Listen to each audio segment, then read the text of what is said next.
everybody. Welcome to the RDL show, the Ryan D. Leaf show on a Wednesday.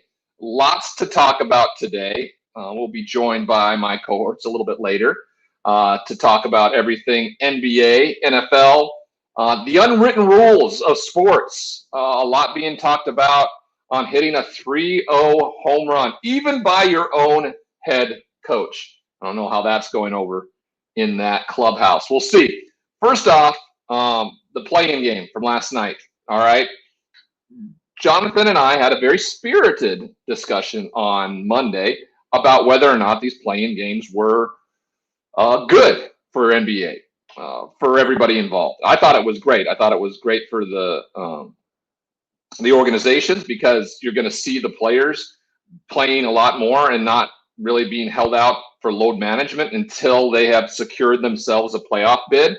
Because these final, it's even more needed to get the 4th, 5th, and 6th spots now because the 7th and 8th, just getting into the playoffs, you're going to have to play in a play-in game. So you want to play your guys and win as many games as you can and not necessarily just coast. And sure enough, last night, people were glued to the TVs. Now, it was a blowout for Indiana. They looked really good. They are going to go now and play the Washington Wizards in the final play-in game as the Boston Celtics won last night against Washington, and they'll play the Nets in the first round of the playoffs. That's what you get for your efforts, people. To win the play-on game, you get the the Brooklyn Nets. You can tell how old I am there with that stuff.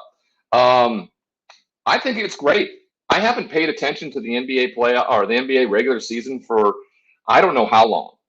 And this year, because of the play-in game, I caught myself checking into the stats, checking into the standings, checking in who was going to play. And tonight, what a better play-in game than to have probably the two icons of the sport over the last decade in the NBA, and that's Steph Curry and LeBron James going at it tonight to get into the playoffs. Good thing about this game, if either team loses, they still have a chance to get in. I like that, to your best teams. So I'd love to see them both get into the playoffs. I don't know how this is going to go tonight. Other than AD and LeBron, what does the Laker team look like? We'll find out.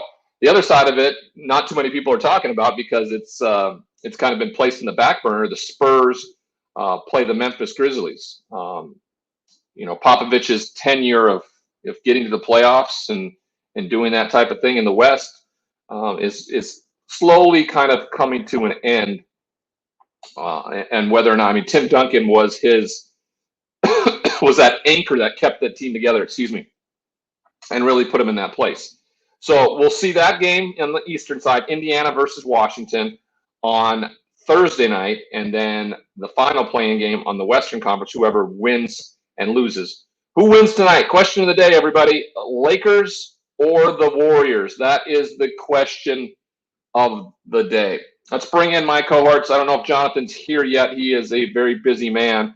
So Charlie Moss and Sky Guasco are joining us here. You guys talked to me in pre-show a little bit about what you think about the NBA play-in game. As a fan, you got to love it. You're going to get the star players playing more during the regular season and less of what people call load management until a team has firmly secured themselves a playoff. Now, they shortened the season this year and played 72 games. Normally, they'll go 82, and then you're going to ask a team like the Lakers possibly to play 83rd game and 84th game just to get into the playoffs to ultimately play the likes of the number 1 or number 2 seed in all this. So your guys' thoughts, Guy, you've already kind of filled us in on this a little bit the other day. What did you take of last night? Charlie, you as well.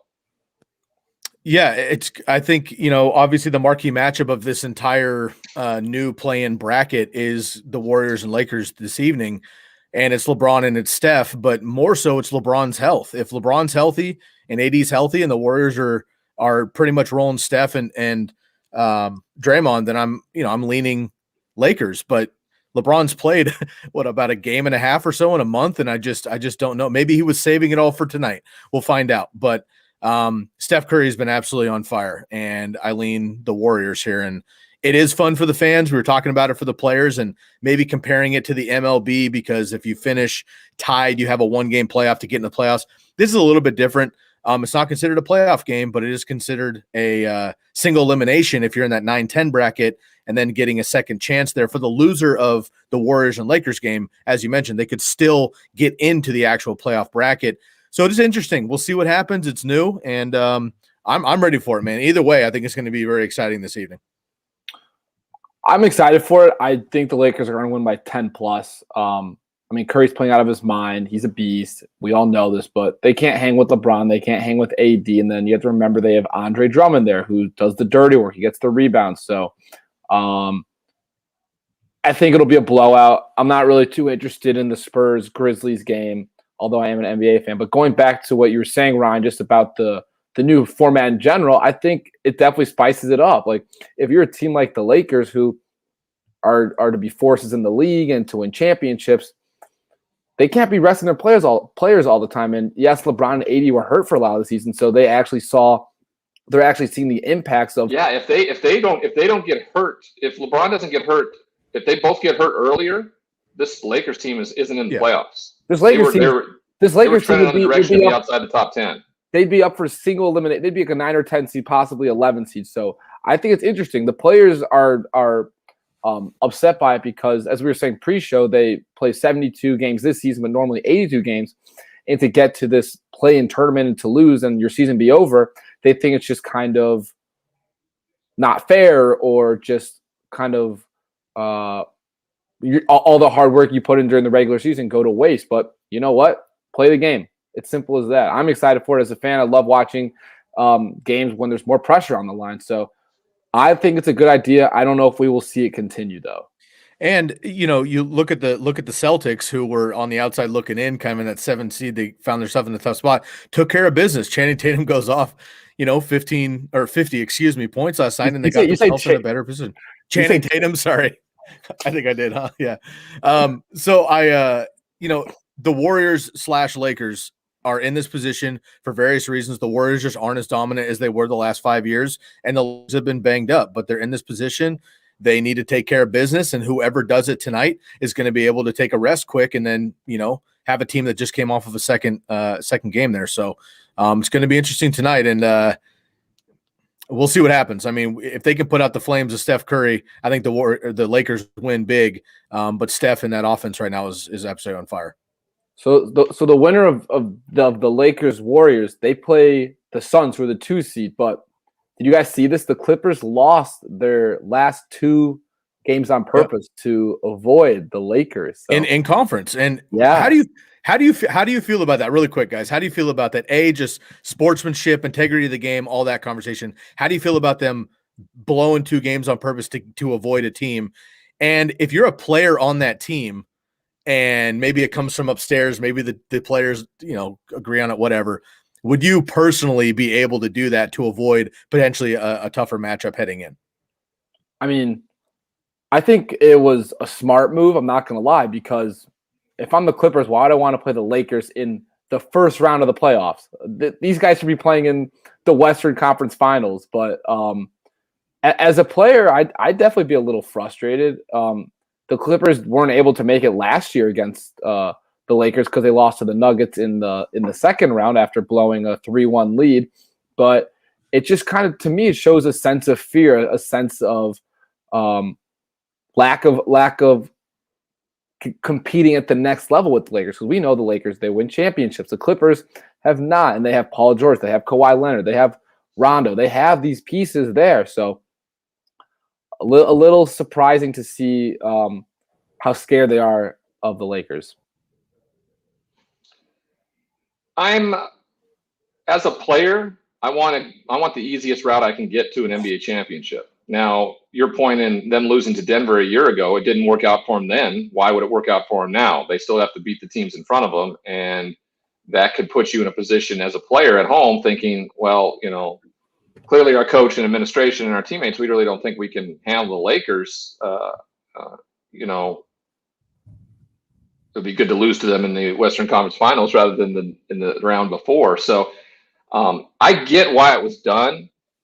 I don't think they make that move unless all the players in the locker room are on board. I really don't. I think that is a locker room that is driven by veteran leadership, and I don't think that they cave in those final two games if all the participants in that locker room, because we know how competitive Rondo is, we know how competitive George and Kawhi are, unless everybody's on board in a game plan. If this is the game plan in terms of how we try to win a championship this year, then I'm all on board with it. And if they all were, I'm okay. I'm not going to look into it any deeper. I'm not going to look for some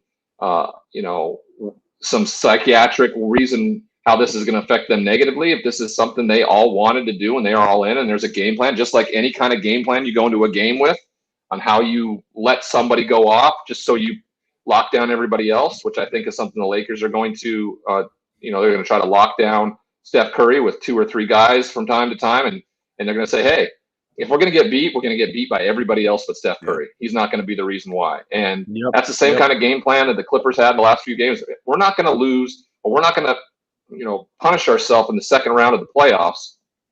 We're going to get to the Western Conference Finals, where winner takes all to the NBA Finals, and that's where we're gonna take this battle with them. Couldn't you make an argument though that if you're maybe inevitably, or let's just say they both make it next and they end up, Clippers and Lakers end up in the next round anyway, wouldn't you want to play LeBron and company now instead of they wouldn't have played him in the first round. They would have played him. I get your point, Sky, how like they're still just coming back and getting to the swing of things and not totally in tune yet. So I think that's an interesting point to bring up, because I know why they're quote unquote avoiding them overall on paper, but if you're inevitably maybe going to see them anyway, why not take the jump on it now and try to take advantage of the deficits that the Lakers have, if they have any right now. And again, LeBron hasn't played much in a month. Maybe he's been healing and maybe he's just fine, and we'll see, but maybe he's not. And if he's not, I would rather take that chance right now. Yeah, but LeBron is LeBron. Like, when it comes playoff time, he shows up year in and year out. So, Ryan, if the winner of that game goes on to play the Suns, you've made a case multiple times on the show here for Chris Paul not getting enough MVP love potentially in this Suns team making a drastic turnaround this year. Do you think either the Warriors or the Lakers can get by the Suns in a series? Well, I think anybody can beat anybody in the West. I really do. I don't think they've clearly shown that all year long. Now, when you're talking about a 7-game series and matchups, a little have to wait and see, and how well the Suns fare against the likes of either of those teams in one game, because it can be completely different the next game, as we've seen in many NBA finals. I don't know if you recall for a few years when Cleveland and Golden State played, it was just a blowout on both sides. It was a blowout by the Cavs and a blowout by the Warriors, a blowout by the Cavs. I mean, it was just these moves made by the head coaches in terms of scheme until they get the final game, where it became more of an interesting game. It was almost like, you get 3, we get 3, and then we'll figure it out. Just play one. Just play one game. I like these playing games. I do. I like hey, cool. You got to be good enough today. If you're not, you're out. Series are fun because they extend when you have two teams you really want to see battle one another. But they've, relatively become a lot of advantage in schematics and winning in blowouts by good teams over the last decade when it comes to the NBA. So we'll see. I mean, I'm kind of with you, Sky, on the idea that if you're LA, if you're the Clippers, I would have wanted to see a early version of LeBron and AD, not after 2 series worth of building that relationship back up again. Right. Not that they had lost a lot of it, but hey, you haven't played a lot. There is some rust when you got a team that's playing on all cylinders every single night for 72 games. And you got a guy. That's why the biggest thing Jonathan has against the Brooklyn Nets is the fact that the big 3 there have played a combined 7 games, I think, together this season. They'll be fine. They'll be fine. You think, you think that. You just assume because they're great players, they would. You just assume that. But then you got a team like the Suns and the Jazz where you don't have the big name guys. You have some guys that are role players that are as a team really good, and they just dominated this year because they played a ton together. They played really well together, and so I find it interesting to see whether or not the Nets and the Lakers, who have the best players on the planet in the NBA on their squads, they should be in the NBA Finals. These are the teams that should actually get there, and there's a good chance that neither one of them does. Would you take the Lakers or the Warriors right now in a series, if this were a series? The Lakers. I can't go against the Lakers in a 7-game series when you have LeBron and AD. You just can't. That's why I give them a really good chance to get to the NBA Finals, because of those two guys. Now, if they run up against the Clippers, they run up against a really hot Utah Jazz team, if they're playing extremely well like they have all year long, but keep that up in the playoffs, who knows? Who knows what that looks like? But, I mean, it's hard to go against these teams with these all-star players on their roster in a 7-game series when you're saying you're going to beat them 4 out of 7 games. That is a lot to undertake if you're an opponent in this year's playoffs against those teams. The experience in the playoffs matters too. And LeBron obviously has more than anybody, but teams like the Warriors and the coaching as well with Steve Kerr that's something you can't replace with some of these other teams. No, you can't replace that. Experience is a ton, when teams aren't ready. The Philadelphia 76ers, they got beat on a last-second 3 by Kawhi Leonard a few years ago, which would have got them over the top. 2 years ago. 2 years ago. 2 years ago. Yeah. Would have brought them to the Eastern Conference Finals. 2 years ago. So the year Toronto won it all, right? So it was 2 years ago. Yep. Yeah, okay. And this year they have the 1 seed, right? So they get to play at home. It's hard for me to think that the 76ers can be the representative, but they've been close. Let's see how this plays out. I'm excited for the NBA playoffs to start. It will continue tonight with the play-in games in the Western Conference between the Los Angeles Lakers, the Golden State Warriors, and the San Antonio Spurs against the Memphis Grizzlies. We'll talk about those games on Friday, their results in the Eastern Conference final play-in game that is going to happen Thursday night. All right. If you are going to stay in and watch games, order some good food, and that is Sunfare, everybody. Sunfare.com, personalized, delivered, healthy meals right to your doorstep if you are in the Los Angeles and Phoenix areas. It's all about the food. I am a testament to that. That picture at the bottom is from me when I started this back in July of 2020. Those other 2 are from a couple Sundays ago, and it has had no workouts. All food, and more movement, just walking. But Sunfare.com, go through the process on Sunfare.com. Once you get to the enter your information page, you need to select Carl Farrow as your sales representative and the RDL show, the Ryan D. Lee show, about where you heard about us. Again, if you are in the Los Angeles or Phoenix areas, you can have unbelievable, tasty, fresh meals delivered to your doorstep every morning, and can change your health and nutrition. Try it now. Sunfare.com. Sign up now. All right. On to the NFL. Some of the bigger stories in the NFL, I think, in particular, revolved around the signing of Brian Hoyer again in New England. I hosted SiriusXM NFL Radio Channel 88 last night, and we had a local beat writer for the Patriots come on and talk about what this means for it.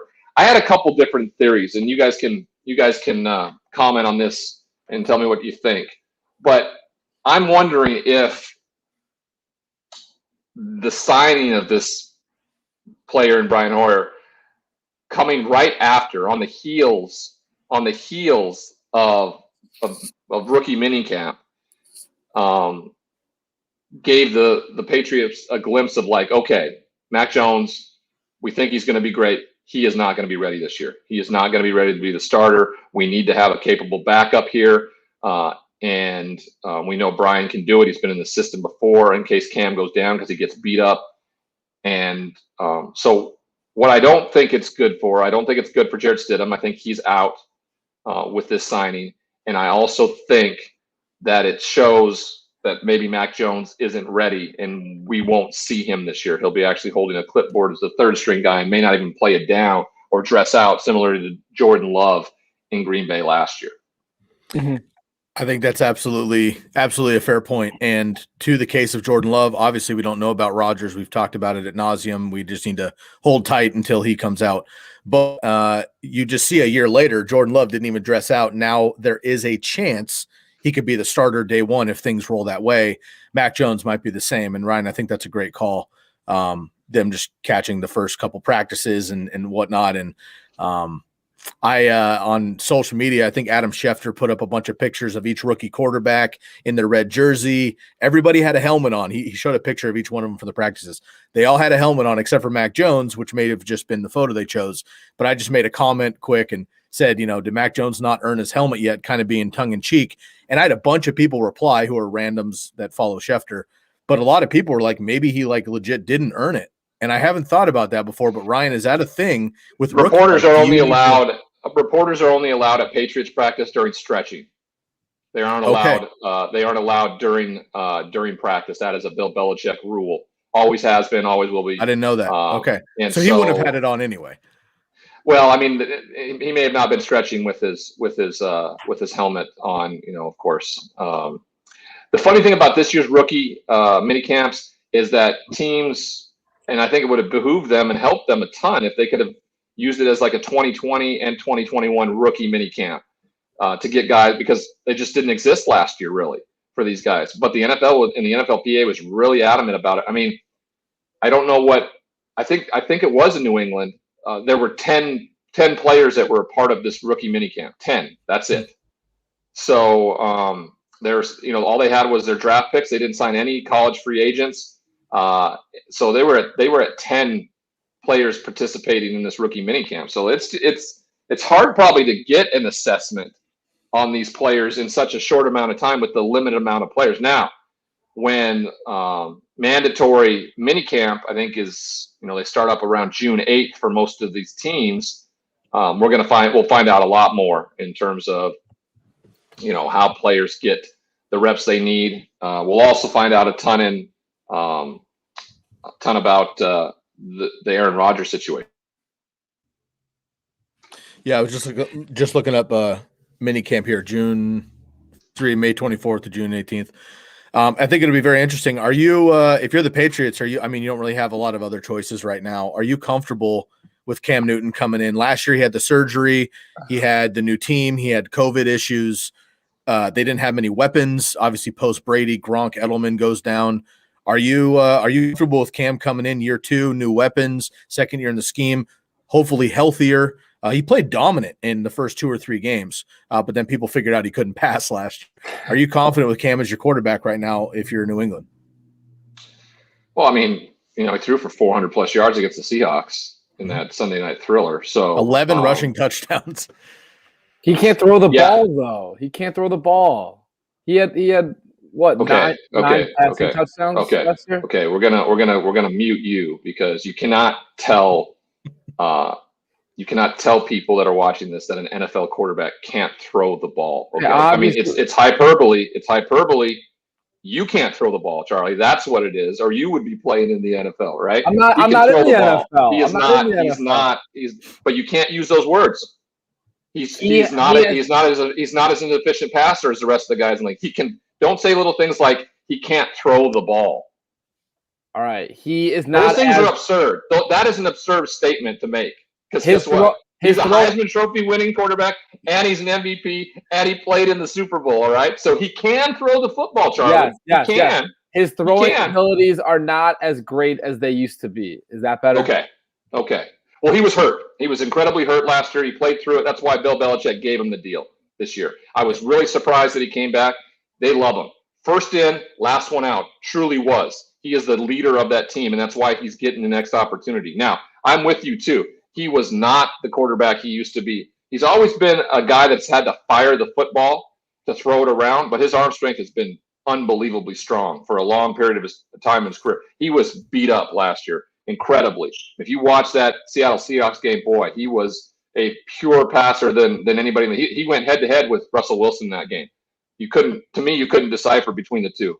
And it came down to who had the ball last. It really did. And unfortunately, for a guy that threw the ball well that whole game, Bill Belichick asked him, and Josh McDaniels asked him to run the ball. And he got shut down at the goal line. They lost that game against the Seahawks. So I believe he's going to be the starter. My only worry is he just gets beat up because they ask him to do a ton of things on the ground with his feet. Now, are they going to, not ask him to do that? Well, to Charlie's point, he is not as efficient as he was passing the football, which makes him limited what they can do offensively. And they need to be a team that is balanced. They need to throw the ball with efficiency, and they need to run it, not just with him. So I think he's going to be the guy. I bet we'll see Brian Hoyer because of injuries. And I mean, what it really told me last year is, to your point, Charlie, when he wasn't capable because of those injuries to be an efficient quarterback late in the year, that Jarrett Stidham didn't get a look. Yeah. Still didn't get a look. Now there was loyalty to him from Bill Belichick because he'd done so much for him, but he didn't even just get a look to Jarrett Stidham. That's how I feel this is going to play out, and why I think New England moves on from him, the 4th round pick out of Auburn. All right. I agree with you. Before we I want to get into the quarterbacks, new quarterbacks on either new teams or rookie quarterbacks with their new teams and how we think that's going to effectively play. Before I do that, I want to mention to all the viewers out there, Aaron Rodgers is going to be on a very large media platform here in the next couple days. He is going to do Kenny Mayne's last SportsCenter show at ESPN. Now, there is no reason why he's going to talk about the situation in Green Bay. An opportunity presented itself with Mike Tirico at the Kentucky Derby. He declined to comment any further. Him and Kenny are friends, as a lot of us have become friends who wanted to start out in media with Kenny Mayne, who's been an amazing mentor of mine, but they become pretty close friends. They did something earlier when he was hosting Jeopardy on one of his shows, and he really didn't dive into the rift there in Green Bay. My interest will be whether or not he actually talks about it, gives any context to it. And my worry is if he doesn't, then you have to believe that they're still at the same place where he doesn't want to be there. Otherwise, he would bury the hatchet and say, "Hey, things got out of hand. This is a great team, great organization. Whatever miscommunications we have in terms of personnel, we're working through it, and away we go." And their mini camp starts June 8th. So it will be interesting to see what this. They could just cut it up with one another, talk about Kenny's time at ESPN, almost 24 years, I think, there, and what he's meant to. I think everybody who's watched sports, and in particular SportsCenter, through the generations. He's been in ESPN longer than you've been alive, Charlie. I mean, that's saying a lot. And so he's going to have Aaron Rodgers on that. So that will be an interesting interview, and see how that goes. We'll see how penetrating Kenny is. But I will say this: that's quite a coup for Kenny Mayne to. And I'm sure he did this on his own. That this wasn't the talent bookers at ESPN. Kenny called up Aaron and said, "Hey, will you come on my last show?" And the ratings are going to be through the roof for it because it's Aaron Rodgers. And Kenny Mayne can kind of shove this in the face of ESPN higher ups, like, hey, you asked this guy, the guy that can pull Aaron Rodgers in the midst of just a fiasco and chaos going on in Green Bay, and I can get him on the show, and you're telling me that my ass is not good enough to be here anymore unless I take a 61% pay cut. I think this is a good kind of fuck you on the way out the door too by Kenny after this process played out. He was asked to get a 61% pay cut. I did not know that. Yeah. Wow, that's like a big FU from ESPN. And they asked him not only did they ask him to take less money, but they asked him to do more appearances with the less money. Yeah. I love Kenny Mayne. That legendary OG crew of SportsCenter when I was a kid. I just remember all those guys, Stuart Scott, Eisen, Patrick, of course. I just looked up the lineup. Kenny Mayne put out a tweet with the lineup when he announced Rodgers as well. Sue Bird, Marshawn Lynch, and Jamal Crawford. So maybe we all Pacific Northwest. Marshawn Lynch. Yeah. So that's gonna be a really fun show, and we'll see what happens. Maybe he continues to stay hush, but that would be quite the platform. Yeah, I don't expect him to say anything. I think June 8th is going to be more of a. Now, I will say this: Dave Dunn is an exceptional agent, and I can say that because Dave Dunn was my agent. I know how hard he works. I know the relationships he has. If there's another team, or if Green Bay ultimately decides to trade him, Dave Dunn's already got the deal in place with a couple teams. He's already got the leverage between two teams out there. That's who he is. He does it behind the scenes. No one really knows about it. He has it in place. So I know that for a fact. If the Green Bay Packers decide to move on, he's leveraged Aaron's position in the best possible way for where he needs to go and what that will look like. So we'll see. We'll see. When you're watching Kenny Mayne Sports Center, his final Sports Center, crack open a beer. Not just any beer either. An Athletic Brew non-alcoholic beer. That's what you break. That's what you crack open, all right? athleticbrew.com. Not excuse me, everybody. Brew without compromise. Shop now at athleticbrewing.com. Non-alcoholic brews. Great taste. None of the consequences. Crack one open and watch our boy Kenny Mayne do his last Sports Center show. All right. Talking about quarterbacks, well, let's talk about the new quarterbacks, all right? New quarterbacks all over the league. There's so many of them, all right? Let's start, and we'll go through all these things and kind of talk to each other about what we think is going to play out. We'll start in Washington, all right? The Washington football team moved on from their first-round draft pick, Dwayne Haskins, during the middle of the year last year after many, many run-ins with staff and his behavior and all the things. He is now a clipboard holder in Pittsburgh, sitting behind Ben Roethlisberger, trying to resurrect his career. But they decided to sign. They take back on Ryan Fitzpatrick, who bounces around to another team finally.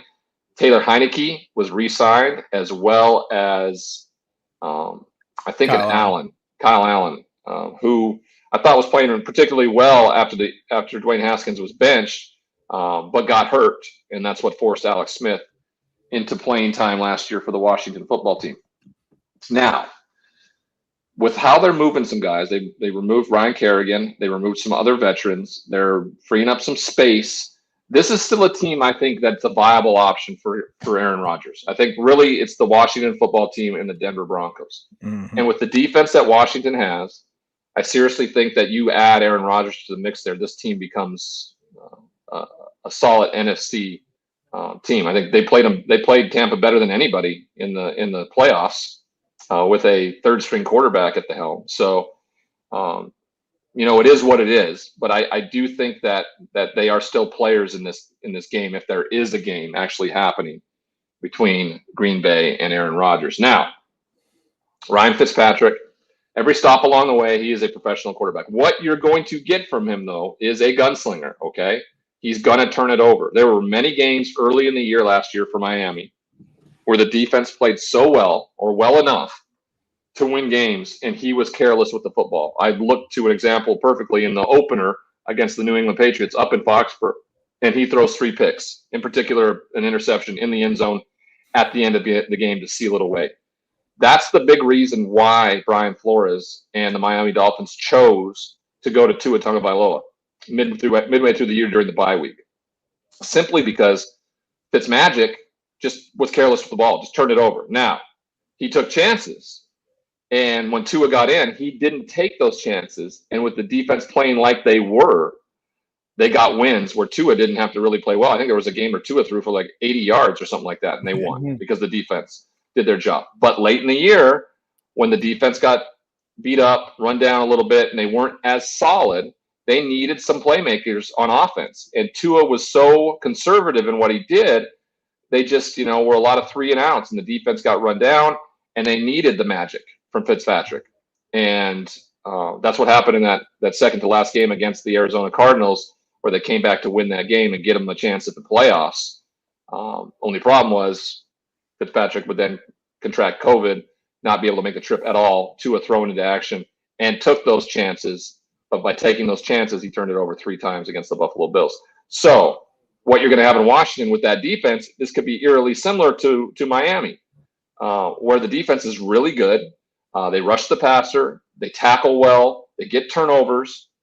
But you have a quarterback on the other side that takes a lot of chances when you don't necessarily need that this year. So watch out for Taylor Heineke to get some playing time. Kyle Allen as well this year, along with Ryan Fitzpatrick, if they don't make some blockbuster deal to get the likes of Aaron Rodgers. What do you guys think about the quarterback situation in Washington as the football team takes on 2021? I'm not quite sure why they didn't roll with Taylor Heineke. I mean, right after the season, they re-signed him. I don't know that Washington, just with youth and Brady and overall, like the Buccaneers were going to win that playoff game. But it turns out that the Washington football team played the Buccaneers better than anybody throughout the playoffs, including the Chiefs in the Super Bowl. So Taylor Heineke, I'm not sure, would have been, incredible for that team, but I think he would have kept him in the hunt. That defense alone and the running game and the coaching with Ron Rivera, I think puts them in the hunt there for the AFC or the NFC East, excuse me. Fitzpatrick, we've got for Fitzpatrick for 15 plus years, even with the Buccaneers. He was pulled for Jameis and last year with Tua and everything else. I mean, he's fun. He's fun to watch. He's fun for fantasy football for a couple days because he puts up points. But as an NFL franchise and a coach, he would make me pull my hair out. I'm not sure why they haven't put more faith in Taylor Heineke after re-signing him. That just was a little confusing to me. And Smith, who's always been kind of that game manager, maybe he's the guy. Played well. Maybe he is. Why wouldn't they? I don't know. I don't know if you pay $10 million to a veteran backup. I don't think you do that. But guess what? It looks like it may happen in Chicago. Why wouldn't they? But Taylor Heineke's not a rookie, though. I mean, he's not terribly experienced, but he's not a rookie.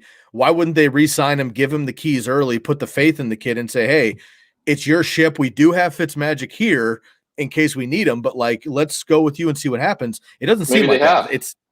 We don't know. Yeah, maybe, I guess. It seems like I'm feeling like it seems like it's Fitzpatrick with Heineke behind him, but you're right. It is early, and we still have a few months, so maybe I'm misjudging that. Yeah, we have no idea what they're going to do there. They did not pull the Chicago Bears when Fitzmagic signed with Washington and goes QB1, like the Chicago Bears did with Andy Dalton, because now they put themselves in a pickle, right? Because they announced that here's another place where you have a new quarterback. Andy Dalton. Bears. Hey, what's funny, the only quarterback on the roster in Chicago who's won a playoff game, though, is Nick Foles. He's sitting there, watching it all play out as he picks up that contract that he's still living off of from the Jacksonville Jaguars. So when we're talking about the Bears, what happens there? Does Justin Fields get the start from the get-go, or does Andy Dalton do his part to allow the young man to develop and then the reins handed to him a little bit later? I think if you're going to go with them and you're Matt Nagy, and this depends entirely on your job, you got to start the kid from day one. Got to start the guy that you moved up to draft and start him from day one, because that's the only way you keep your job, is if you win this division, or if you do slide in the wild card, you win the wild card game against probably one of the tops, one of the top seeds. They cannot have a performance like they did against the New Orleans Saints last year in the wild card. I thought getting into the playoffs saved their jobs, both Ryan Pace and Matt Nagy, but just getting back to the playoffs this year as a wild card, I don't think it's going to cut it. They have to improve, and I think Justin Fields is the only way they can do it. So that means he's going to have to start from day one. But I will say this. The Chicago Bears team feels a ton like those Cincinnati Bengals teams that Mr. Andy Dalton took to the playoffs year in, year out before losing in the first round. Charlie, I'll let you go here for your Bears. Yeah, your boys in Chicago. No, I was just going to say, I'm expecting Andy Dalton to start first 2-3 weeks and then Fields getting in. I'd love to see Fields start from the get-go, but I just don't think that's going to be the reality. Again, as you're saying, Nagy and Pace, their jobs are on the line this year.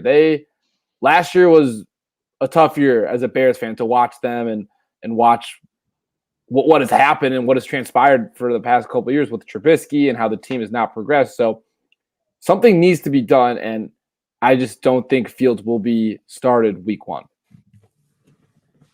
The fact that they have three preseason games and there was rookies that started last year, I definitely think he's going to be a starter from day one. I hope so. I'm rooting for what you're saying. I would like that more than you would even know. Sometimes they don't have anything to lose. They have nothing to lose. They have nothing to lose. That's why I think they would do something that is not probably a conservative move. They have zero to lose. Their jobs are on the line, both of them. That's why they made the move. That's why they were aggressive in their drafting portfolio this year. And I do believe that they are as aggressive as possible. It may show them a different way to coach, which I think could be huge in Chicago, because when you're coaching for your job, you understand winning games is paramount. And my only worry is that they have those, they get in close games and are conservative, trying to just eke out a win rather than just put the hammer down and win as many games as you can. Because if this Rodgers thing does go through, they have an opportunity to win the division. All three of those other teams then become viable options to win the division, and you have a true race for the first time in the NFC North in a while. Yes. I'm looking at the bye weeks here for 2021, and sometimes the bye week can be an organic change for teams and rookies and whatnot, but the Bears don't have a bye week until week 10. So I think Andy Dalton starts maybe the first couple of weeks, unless Fields comes out of the gate in the preseason and looks good in camp, then they might just roll with him. But I think Andy Dalton starts a week or two, see how that goes, gets Field into game speed, and then it's off and running, because really they don't have a choice. I think they have to go with what they did here. I think so too. All right, moving on. We move on to the Houston Texans, right? So, before any of the allegations against Deshaun Watson, he came out full-throated and said he no longer wanted to play in Houston and be a Texan after being disgruntled around their general manager hiring as well as their head coach hiring. Then the sexual assault allegations came pouring in, 22 to be exact. They are in civil court right now. It is being investigated by the police as we speak. The Houston Texans will not comment on it. The NFL has yet to be public about it, though I've heard Lisa Friel, who is the head of their investigative unit there on that side of things, has been investigating and has talked to a few of the women who have alleged assaults about Deshaun Watson. So I don't think Deshaun Watson will ever be seen in a Houston Texans uniform again. I've even gone as far as whether or not he'll ever take another snap in the NFL. But the one thing I can say for sure, he's taken his last snap for the Houston Texans. So that means it's Tyrod Taylor's joint right now. And we know how the last two stops for Tyrod have gone, right? In particular, being the starter in front of rookie quarterbacks taken in the draft, and Baker Mayfield and Justin Herbert. They would go on after injuries to him to be the all-time rookie passing leader in terms of touchdowns. That bodes well for the likes of Davis Mills, though the Houston Texans are a train wreck from top to bottom. And I feel really bad for Davis Mills, because I wanted to see him go to a place where he could learn and develop, because this may be incredibly detrimental to his success in the NFL, because he most likely is going to get thrown in this year, and they're going to be a terrible team now.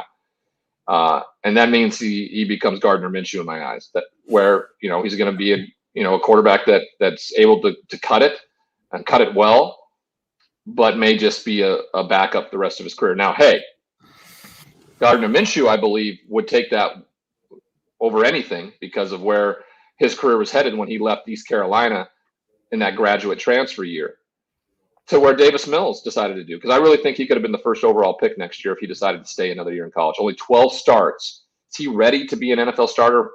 We'll see, in a terrible place like the Houston Texans.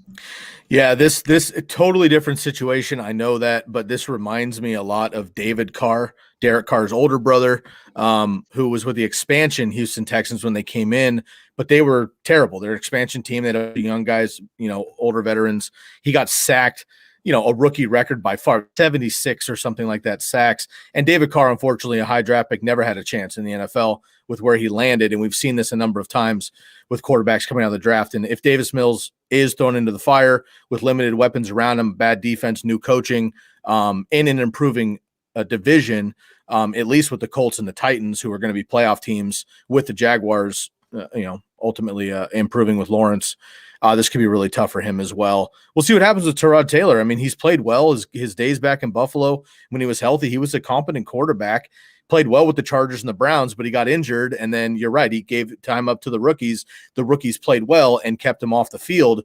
And if Davis Mills can do that, even with the bad team, if the coaches see that Davis Mills is playing well, even if they're losing, Tyrod might not have a chance there either. So interesting situation in Houston. And of course, this one, like Aaron Rodgers, obviously a very different situation, is up in the air though to see what happens with Deshaun Watson. Yeah, I don't foresee he has to be gone too. So I don't foresee him being the quarterback in Houston. I don't think we'll ever see him in a Texans uniform again. All right, a guy that we thought would never be out of a Lions uniform was traded this offseason and will be in a Los Angeles Rams uniform for the first time.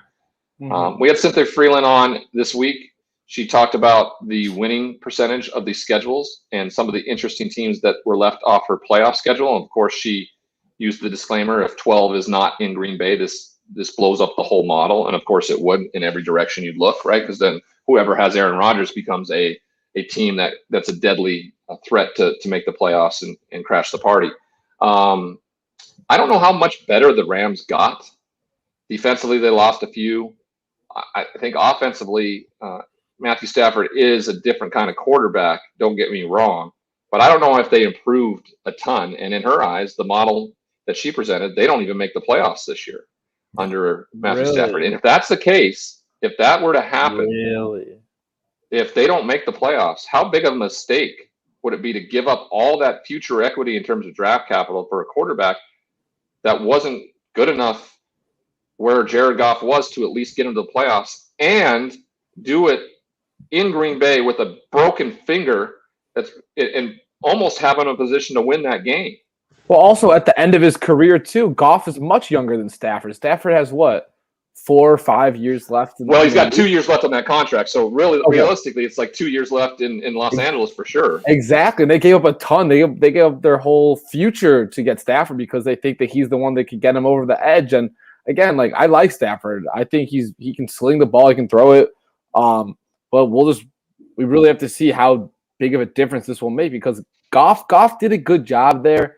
He got the job done. There, people weren't exactly too happy with him, but I don't get it. People and their expectations are absurd. Everybody always the wants last two quarterbacks to get to Super Bowls, and Jimmy Garoppolo and Jared Goff, they're both being exited out of town, which is crazy to me. So many teams are begging to get to the Super Bowl, and you were essentially, the Rams got embarrassed. Don't get me wrong, and Jared Goff got embarrassed in the Super Bowl with what Bill Belichick and that defense did, and how they showed how reliant Jared Goff was on Sean McVay and his microphone or his speaker in his ear from his coach to quarterback communication device. But what Jimmy Garoppolo did is he had a chance. He overthrew a wide receiver in the fourth quarter that ultimately could have won that ball game. He is itching for that opportunity. The San Francisco 49ers clearly said, we don't trust you to stay healthy. Therefore, we're going to go get the quarterback of the future here in San Francisco. And in a way they did. So I was surprised too. When Cynthia came out. She's pretty spot on when it comes to her data analysis, and her model shows that. All right, then let's go over to Detroit, the team we were talking about. Jared Goff now in Detroit. Now, what they needed to do, they needed to get him some protection. What do they do in their first round draft pick? They take Penei Sewell, the stud of the draft on the offensive line. Then they needed to replace Galladay at wide receiver. How do they do that? They get a steal with Amon-Ra St. Brown in the third round, a guy that I thought should have gone easily in the second round, or to a team that could play slot. He can do a lot more there. I think they're building in the right direction. I do not know if Coach Dan Campbell is actually the right fit. I had a conversation last night about his antics. He talked about now him and his wife having a live tiger as a pet after they wanted to eat kneecaps and all these things in his introductory press conference. You know what? In my experience, like, if you go back in time, you can pick out coaches that, like, Rex Ryan talked some shit before he did anything. And then he went out and went to 2 consecutive AFC championships. All right. So it backed it up. I guarantee you, though, players in the locker room, it's not that they think this is silly. When you have a new head coach show up, you would rather hear less from these guys. You want them to go to work. You want them to bust their ass. And when they produce results, then their personality can kind of come out. Yep. Evidentiary proof proves to the quiet ones tend to not have a blowback in their face as much as the ones that have spoken kind of a lot of shit to start. And when you're a Detroit head coach, it's who's had the best run there. Coach Caldwell, who doesn't say a word, just goes to work, gets it done. Yeah, I had him as a quarterback coach in Tampa. So interesting spot there. Lions with Jared Goff. They did the work. They got the guys for him. Let's see if he's going to be able to produce in a system that, wasn't catered to him. We'll see if they are able to cater to what Jared Goff does best and how he handles it there in the NFC North. They also re-signed Frank Ragnow, right? The center. Yep. For a record deal. What Dan Campbell must do is he must put a lot of hot sauce on his food. I swear. I mean, he is fired up all the time. But if you want some good hot sauce, stuff that's not too spicy, will improve that bland food, go to Bomb Banana. All right? Hot sauce. It is a company that was founded in early 2020 by 4 friends at the University of Michigan. Go Blue. Launched in the midst of the pandemic, transformed how you think of hot sauce, right? It is banana-based, not to be confused with banana-flavored, made from real bananas. They have 2 different spices. One, more of the mild kind in the white bottle, and then the Mooey Mooey, a little spicier tint in the red bottle. Take your pick. Both are unbelievable. Go to seekthespice.com. That's seekthespice.com, all one word, and today you'll receive 10% off by using the promo code LEAF. That's LEAF, like on a tree. Now at checkout. Bomb Banana hot sauce, everybody. Order yours now. All right. We'll finish up here with the rest of the new spots for quarterbacks. We'll then venture over to Indianapolis. For the 5th consecutive year, they will have a different quarterback starting the first game of the season. 5 consecutive years. And boy, this team has been so good during that span. Scott Tolzien gets the first start 5 years ago. Andrew Luck comes back, has a profound year, and everybody's back and ready for him to take over. And then the huge announcement next year where he decides to retire and Jacoby Brissett has to take over the reins. And of course, last year, Phillip Rivers steps into the helm. And this year, Carson Wentz. So Carson Wentz, after having what people would consider an MVP-type season in Philadelphia where he got hurt, the team went on to win a Super Bowl and a statue was erected out in front of that stadium with a coach that he fell out of love with and a quarterback that the city loved and now had to cheer for a guy that couldn't get it done in their eyes. He shifts and goes to a place where he has a lot of familiarity with Frank Wright, a great offensive line, an improving wide receiver core, an unbelievable backfield, and a defense that gets it done. This is Indianapolis' time. This is Carson Wentz's time to shine. If he doesn't, it was more Carson Wentz when I put a lot of the onus on the Philadelphia Eagles and not producing and developing a quarterback that I think could be a franchise quarterback in this league for a long time. Mm-hmm. Yeah, and I think a big reason that I expect the Colts again to make the playoffs this year with Carson Wentz is less about Carson Wentz and it's more about the nucleus of the entire rest of the team and the coaching. I mean, Ryan, we talk about it all the time. You see it in the NFL constantly. Even a team that has maybe a starter go down in the preseason, you have a new quarterback come in, that team usually tanks, whether they want to or not. It just usually doesn't click. The Colts have had 5 different starting quarterbacks 5 years in a row. And if I'm not mistaken, except for maybe that Tolzien year, they were playoff teams or at least competing for it. So very, very good job of what they're able to do there in Indianapolis.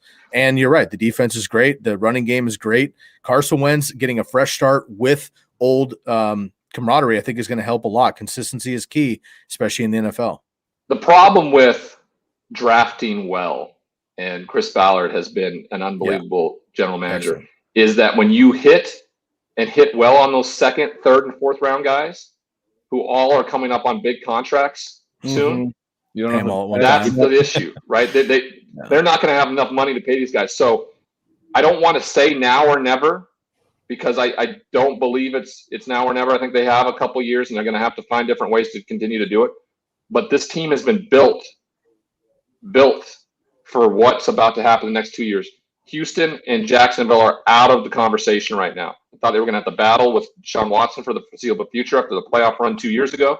Not going to happen. They're going to have to battle Tennessee and get that division title. I think they can, and I think they will. And these are the years that we're talking about with Carson Wentz. All right, let's move on to the rookies, all right?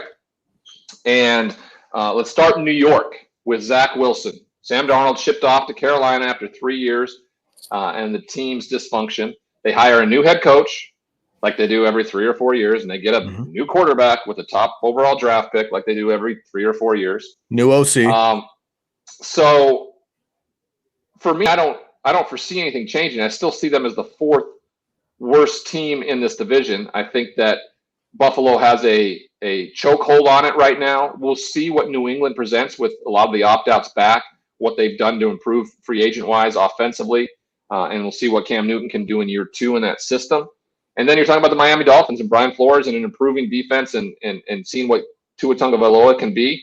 I don't think it's going to really work out there. I think he's going to struggle. I think we're going to see Jacoby Brissett pretty quick in Miami, to be honest with you. And therefore, you are asking the Jets to, come around in fourth place once again. We'll see what Zach Wilson does. It's going to be a struggle. I think systematically they've had problems developing quarterbacks, regardless who was the head coach. People love Robert Saleh. People loved Broyles when he got the job. People did not love Adam Gase. So that, for me, with Sam Darnold makes me go, okay, people did not like the idea of Adam Gase when they saw him at the press conference. That's always been doomed to fail. People are ecstatic about Robert Saleh and what he can bring to the table and what he, puts forward for Zach Wilson. We'll see. We're moving along quickly here because we're at the end of the show, guys. Sorry. Let's go to Jacksonville. Trevor Lawrence. That's great. The best player in the draft. You got him. Now, what happens? Guy's never lost a regular season game in his life. Never in high school, never in college, never lost a game in the regular season. Good chance he loses 12 to 15 of them this year. Yeah. What does that look like? Urban Meyer's never had a sub 500 season coaching. What does that look like? I don't know. I think it's okay for Trevor. I think he can deal with adversity. Urban, on the other hand, I don't know. We'll wait and see on that one. Then we go to Carolina, where Sam Darnold is shipped out from New York, goes to a place where Joe Brady brings his offense from LSU and what he did with Joe Burrow. I think this is the spark that ignites the flame in Carolina. Mm-hmm. I really do. I think they picked up his 5th-year option. He's going to be there for 2 years. You get a veteran franchise quarterback for about $10 million a year for the next 2 years because of his rookie contract. I think it's a great deal. Great job by this Carolina team to go and get him. They got J.C. Horn to play corner, big-time corner on the edge there on the defensive end. They got to improve defensively. They got to be able to get it done in the red zone and in a 2-minute drill, something they really struggled with Teddy Bridgewater last year. All right, last but not least, I threw this in here just because we don't know. Aaron Rodgers and the Green Bay Packers. If he doesn't go, who is the quarterback? Jordan Love was a project. He was told. People believed it was a 2 or 3 year project. He is now going to be thrust into action in year 2. I don't know. That's why they've gone out and got a couple other quarterbacks. Blake Bortles been signed. He has got playoff experience. He has played in this league for a long time. He's even gotten all the way to the AFC Championship. We'll see. How good is this team? Are they good enough to win that division without Aaron Rodgers? I don't know. No. It's a bad division. I don't know if they are good enough outside of Aaron Rodgers to actually win it, though they have put together a pretty solid team. But Aaron Rodgers is the straw that stirs that drink. So if he is gone, where does he land? We throw another team into this mix probably, and that would probably be the Denver Broncos that gets into this mix on whether or not a quarterback newly to their organization is the answer. We'll wait and see.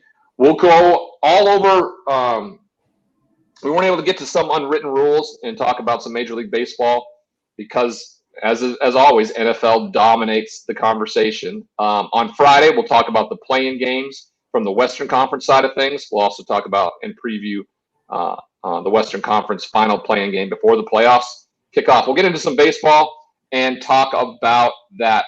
Thanks for joining us here on the RDL show. As always, from Jonathan Rifkin and Sky Guasco and Charlie Moss, I'm Ryan Leaf. We'll see you on Friday, everybody.